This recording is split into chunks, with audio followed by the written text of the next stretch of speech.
வணக்கம். இன்றைய முக்கிய செய்திகள். புதுச்சேரியில் காணாமல் போன சிறுமியை கண்டுபிடிக்காத போலீசாரை கண்டித்து உறவினர்கள் கிழக்கு கடற்கரை சாலையில் சாலை மறியல் போராட்டம்.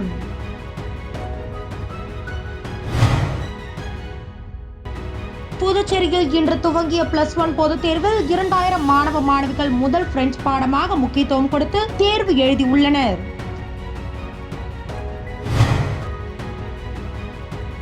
போதை கடத்தல் குற்றவாளிகள் மீது நடவடிக்கை எடுக்காத தமிழக அரசை 6 மாதத்திற்கு முடக்கம் செய்ய மத்திய அரசு நடவடிக்கை எடுக்க வேண்டும் என புதுச்சேரி அதிமுக மாநில செயலாளர் அன்பழகன் வலியுறுத்தல்.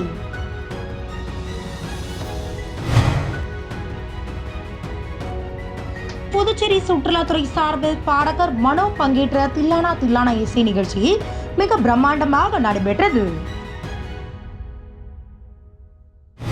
புதுச்சேரி முத்தியால்பேட்டை சோலை நகர் பாடசாலை வீதியை சேர்ந்தவர் கலியபெருமாள். ஓட்டுநரான இவரது மகள் ஆர்த்தி 9 வயதான இவர் அங்கு உள்ள பள்ளியில் 5ஆம் வகுப்பு படித்து வருகிறார். இந்த நிலையில் நேற்று முன்தினம் வீட்டின் அருகே விளையாடி கொண்டிருந்த போது ஆர்த்தி திடீரென காணாமல் போனார். மேலும் வழக்கமாக விளையாடிவிட்டு வீட்டிற்கு மகள் வருவாள் என்று எதிர்பார்த்திருந்த பெற்றோர்கள் மகள் வராததால் அதிர்ச்சி அடைந்த அவர்கள் முத்தியால்பேட்டை காவல் நிலையத்தில் புகார் அளித்தனர். போலீசார் வழக்கு பதிவு செய்து சிறுமியை தேடும் பணியை துவக்கினர். ஆனால் சோலை நகர் முழுவதும் தேடியும் சிறுமி கிடைக்கவில்லை. மேலும் அந்த பகுதியில் பொருத்தப்பட்டிருந்த சிசிடிவிகள் அனைத்தையும் ஆய்வு செய்தனர். அதில் ஒன்றில் கூட சிறுமி செல்லும் வீடியோ பதிவுகள் இல்லை என்பது குறிப்பிடத்தக்கது. மேலும் சிறுமி விளையாட இடத்தின் அருகில் உள்ள அனைத்து வீடுகள், பாதாள சாக்கடைகள் என அனைத்து இடங்களிலும் போலீஸ் தேடியும் சிறுமி கிடைக்கவில்லை. சிறுமி மாயமானது தொடர்பாக எந்தவித தகவலும் தெரியாமல் தேடப்பட்ட போலீசார் திணறி வருகின்றனர். இந்த நிலையில் காணாமல் போன சிறுமியை கண்டுபிடிக்காத முத்தியால்பேட்டை போலீசாரை கண்டித்து அவரது உறவினர்கள் கிழக்கு கடற்கரை சாலை முத்தியால்பேட்டையில் சாலை மறியல் போராட்டத்தில் ஈடுபட்டனர். அப்போது அங்கு வந்த போலீசார் சிறுமி விரைவில் கண்டுபிடித்து விடுவோம் என்று கூறினர்.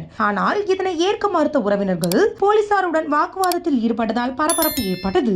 மேலும் போக்குவரத்து பாதிப்பும் ஏற்பட்டது.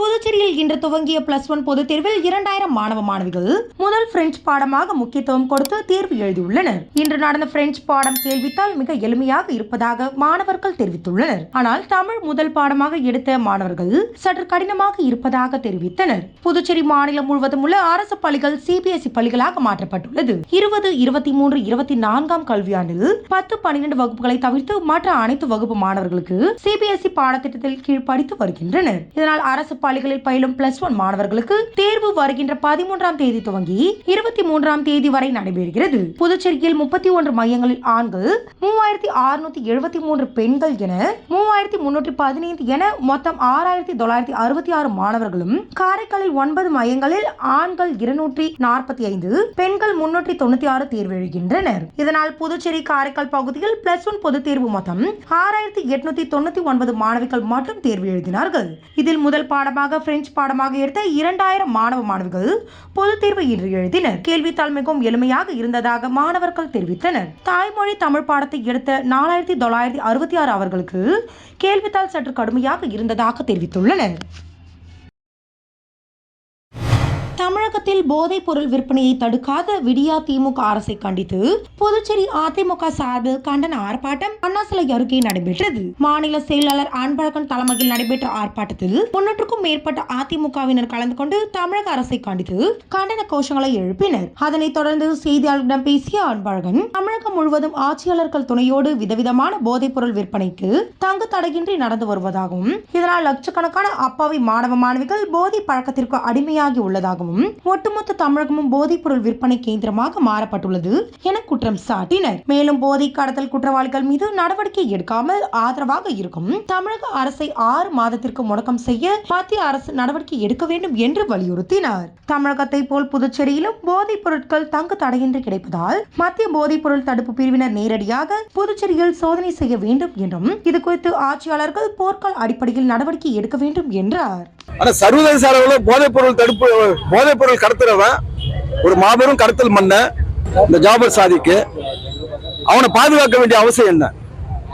இதனால லட்சக்கணக்கான இளைஞர்கள் இளைஞருடைய வாழ்க்கை பாழ்பட்டு போயிருக்கின்றது. இன்னும் பல மாபியா கூட்டங்கள் மாதிரி தமிழகம் முழுவதும் புற்றுச்சல் மாதிரி இருக்குது.